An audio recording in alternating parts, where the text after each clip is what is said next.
Assalamualaikum warahmatullahi wabarakatuh. Selamat datang kembali pemirsa di channel yang paling bermanfaat di atas muka bumi ini. Para pemirsa, bagaimana hukumnya berhubungan intim ketika hamil? Ya, jadi tentang jiwa di masa hamil, ketika hamil, penelitian para dokter pun mengatakan aman-aman saja. Ya, ini jadi buat yang istrinya hamil, ya, silahkan ya.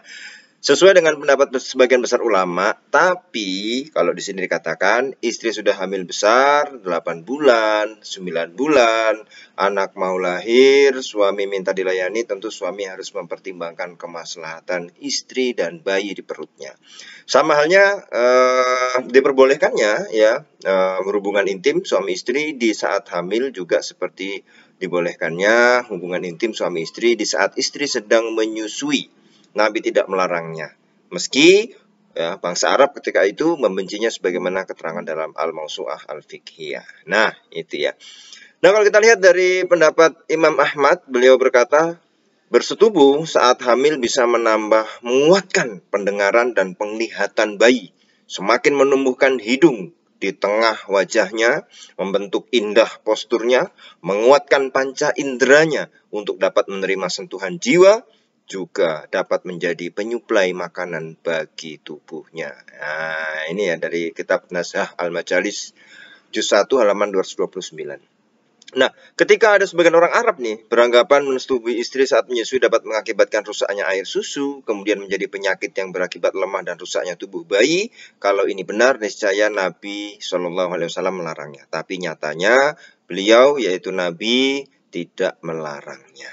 Nah, ini ya, maka boleh ya melakukan persetubuhan di saat hamil, tidak ada bahaya sama sekali karena masih tersisa ruang kosong buat janin ya.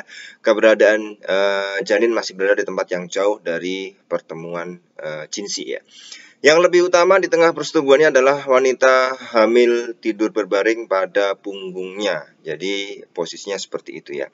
Sebenarnya tidak ada pelarangan khusus mensetubui istrinya ya, bersetubuh dengan istrinya meskipun saat menghadapi masa kelahirannya selang sehari atau 2 hari, tetapi saat 2 bulan terakhir masa kelahirannya tadi bulan ke-8, bulan ke-9 tidak dianjurkan.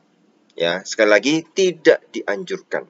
Makanya mesti berhati-hati karena dikhawatirkan terjadinya beberapa kemungkinan ya. Yang pertama, bisa mungkin terjadi rasa sakit ya, kelahiran prematur, terjadinya penyusutan liang rahim yang berdampak pada janin dan ibu hamil, dikhawatirkan dapat menghimpit perut istrinya ketika berhubungan intim, bahaya sekali ya.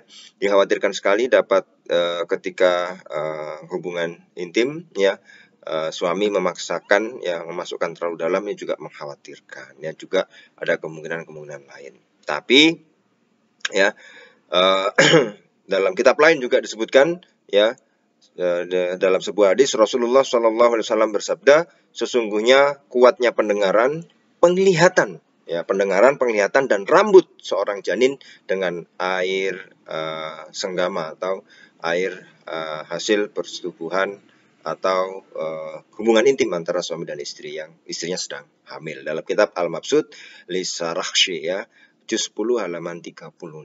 Nah, ini para pemirsa ya harus dipahami, tapi juga kita lihat pendapat dokter. Kadang-kadang kalau yang sudah lewat dari HPL, anjuran dokter malah justru disuruh berhubungan intim antara suami dan istri. Ya, kalau sudah lewat HPL biasanya. Tapi ya tergantung kasusnya, maka kalau di sini dianjurkannya sebelum bulan ke-8, sebelum bulan ke-9 kehamilan. Tapi saya tambahi kalau mungkin setiap case by case ya, setiap berbeda, setiap orang berbeda.